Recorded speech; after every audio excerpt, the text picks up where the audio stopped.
تبلیغ جماعت کا جو کام الہند میں ہو رہا ہے اس کے بارے میں آپ کیا فرماتے ہیں؟ یہ کام کرنا کیسا ہے؟ تبلیغی جماعت، تبلیغ یہ اللہ کے دین کا کے لیے کام کے لیے نکلنا واجب ہے جو دین کا علم رکھتے ہیں.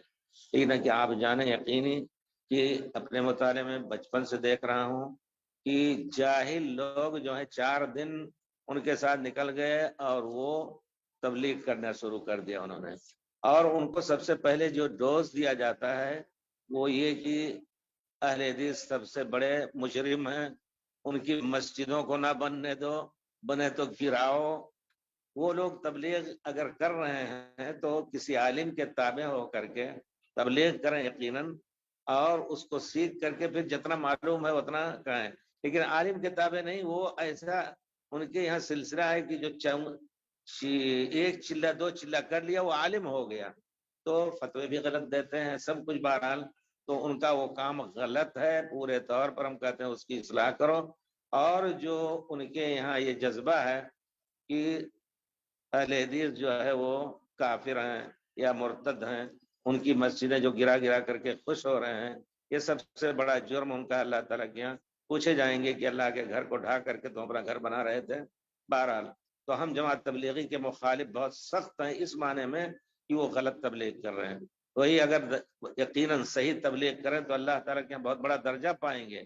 لیکن ان کا ایک خاص اور کچھ پوائنٹ ہیں، کچھ نمبرات ہیں، انہی کی تاکید کرنی ہے.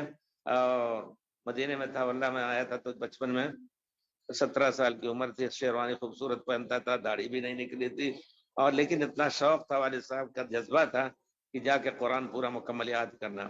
پہلی سب میں بیٹھ کر کے میں الحمدللہ یاد کرتا تھا. ایک بزرگ تھے، نام ان کا بھول رہا ہوں، ابھی جلدی نکالا تھا نیٹ سے، کسی بچے نے کہا ہاں ان کی شکل ایسے تھے بالکل پکے رنگ کے، جیسے صومالی ہوتے ہیں یا سوڈانی ہوتے ہیں ہلکے رنگ کے، اس طرح کے تھے لمبے سے. ان کا کام ہی یہ تھا کہ نئے آدمی کو پکڑ کے لے جا کر کے چلا کرائیں. تو میں آیا تو وہاں بیٹھتا تھا بات بار بار یاد کرنے کے لیے. کلام پاک روزانہ عصر کے بعد آتا تھا، مدینہ یونیورسٹی سے گاڑی لے کے آتی تھی، بیٹھ جاتا تھا اور پھر عشاء کے بعد ہی نکلتا تھا. آتے تھے کہتے تھے ہمارے ساتھ نکلو. جب نکلو کہا انہوں نے، میں سمجھ گیا نکلنے کا. تو میں نے کہا کہاں نکلیں؟ کہا اللہ کے دین کے لیے نکلو. میں نے کہا الحمدللہ اللہ کے دین کے لیے انڈیا سے نکل کے آیا ہوں یہاں. کس لیے آئے ہیں؟ پڑھنے کے لیے. واللہ ایسے کہتے ہیں. یہ سب کوئی کام کی چیز نہیں ہے، پڑھائی گمراہ کرتی ہے. جب یہ بات انہوں نے کہی تو میں نے کہا بزرگ ٹھیک ہے میں آپ کے ساتھ نکلوں گا، لیکن تھوڑی سی ہمیں جانتا تھا ان کی دکھتی رگ بلکہ زخمی رگ جو ہے وہ یہ کہ میں نے کہا کوئی اگر حدیث رسول کے خلاف کوئی چیز میں دیکھوں گا تو آپ لوگوں کو مجھے موقع دیجیے گا بولنے کا. کہا نہیں اس کی اجازت نہیں. تو ہم نے کہا تو پھر آپ اپنی 1.5 اینٹ کی مسجد الگ رکھیے، ہماری مسجد الگ ہے.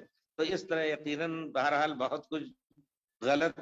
اور سب سے بڑا مسئلہ یہ ہے ان کے یہاں کہ وہ کہتے ہیں کہ یہ اہل حدیث جو ہے سب سے بڑے گمراہ ہیں. آپ نے سنے ہوں گے انڈیا میں کتنی مسجدیں گرا ڈالی انہوں نے، کتنی مسجدوں پہ اسٹے کرا ہوا ہے. ابھی قریب مثال ہوگا 2.5 سال ہو پتہ نہیں، پلمنیر ایک جگہ تھی اس کی مسجد بن رہی تھی، اس کو گرا دیا انہوں نے. تو لوگوں نے جا کے دوسرے ذمہ دار اہل حدیث جمعیت کے لوگوں نے جا کے کہا کہ آپ نے کیوں گرایا؟ تو ایسے بیٹھے ہیں ٹون سے خوبصورت ٹوپی اونچی والی جو ہوتی ہے خاتم زاد کی، انہوں نے اجازت نہیں لی ہم سے.